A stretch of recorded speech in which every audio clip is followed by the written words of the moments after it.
Okay, so we're out here with another Shift Colorado roller day. Today we are with Ryan Evans and his Mini Cooper collection. But yeah, today we're going to be doing some rollers, getting some stills, getting the story behind the cars. Should be a lot of fun.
The mini shoot so far. Pretty chilling. Yeah, Pretty good.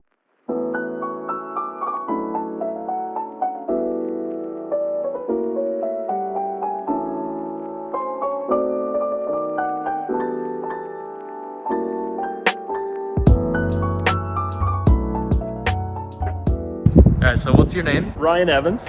And what are these four magical little cars that you have today? This is the Mini collection. So we've got a classic S-Works Mini, which was the fastest classic Mini ever made.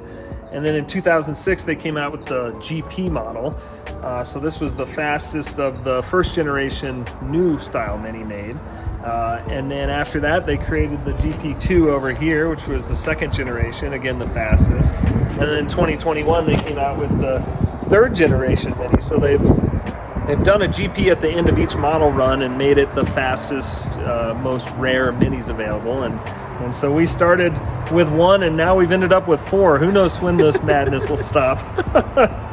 That's awesome. Actually, what was your first Mini?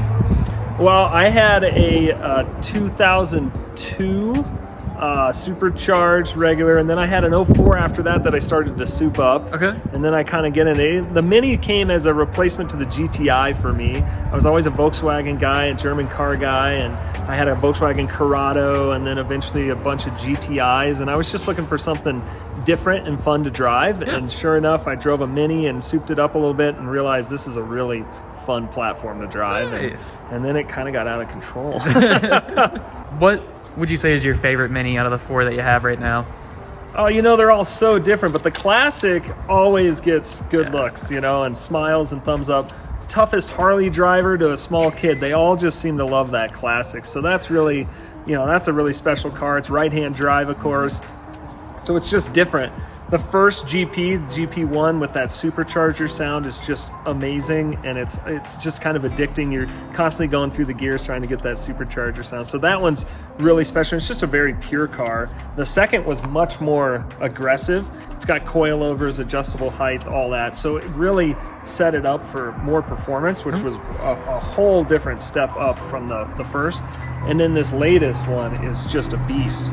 I mean, we take it on rallies and keep up with Porsches and Ferraris. So, I mean, they're all just so different, but they each have this uniqueness to them that you definitely have a favorite, but it changes every day. Nice. No, that makes sense. Yeah. And at that point, yeah, it's like you might as well have 4. Yeah. That's super cool. Have you done any modifications, like in particular, to one of these, or? No, these are all bone stock. Yeah. They're so rare. I like the purity of just keeping these stock. There's a lot of parts out there. You can soup them up even more, but I don't know, with these the way they are and being so rare, I just really love the purity of keeping them stock. And I'm not normally that way, but with these cars I am. Have you had any issues with these cars, just from like a maintenance perspective? No, the tires seem to come off of them pretty quickly, but I don't think that's Minnie's fault. It's probably the Canyon. Other than tires, no, they've been rock solid, no oil leaks, no anything. I think Brendan had plenty of oil leaks on his, so I didn't have to have any of them. Good. So what is your favorite unique feature of each one of these vehicles that's unique to them? Oh, that's a good question, right? All right, so like on the Classic, it's 13-inch rims. They came with 8s and then 10s, so it's like rolling around on dubs in a Mini, right? So I think the way they did the Sport Pack and have those fenders flared out to fit these large 13-inch tires, I think that's kind of fun. The chili pepper mirrors on the first generation, I think, is classic because they carried it over to the second one, and it's just kind of a good move. This one being fully adjustable suspension, you could really dial it in, and it's a great track car. We've taken it on the track a couple times, and it's been really fun. And I would say on this one, it'd be that rear wing on the 3rd generation GP. They put so much work into that wing. And for a car manufacturer to do something like that for a handful of cars is really rare. And I feel like that wing is just a showpiece. It's beautiful. So if you were in the design room for the 4th generation, what is one thing that you'd want to see? Well, rumor on the 4th generation is it'll be fully electric. So that'll be a totally different game, right? You've got naturally aspirated, then you've got supercharged, then you got turbocharged, the last one being a automatic, essentially a DSG. And so, I don't know, I think that electric GP would be mind-boggling. They set the bar really high on GP3, and I think they have to beat that, and so that'll be a bonkers car, I think. You want to answer any questions? Oh, it sounds like they've got it. A lot of information there. Yeah. Thank you for having us out, Ryan. Thanks, man. Thanks so much. I'm glad you guys got to experience the Mini revolution, I guess. It's always fun sharing and driving them back to back and learning how different these cars have changed over 20 years.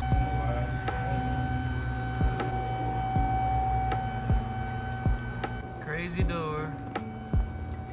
Well, that seemed like a pretty fun time.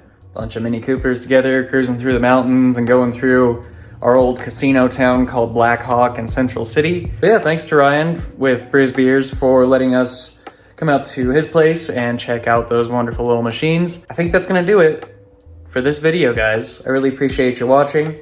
I upload every single Sunday, and I will see you in the next one.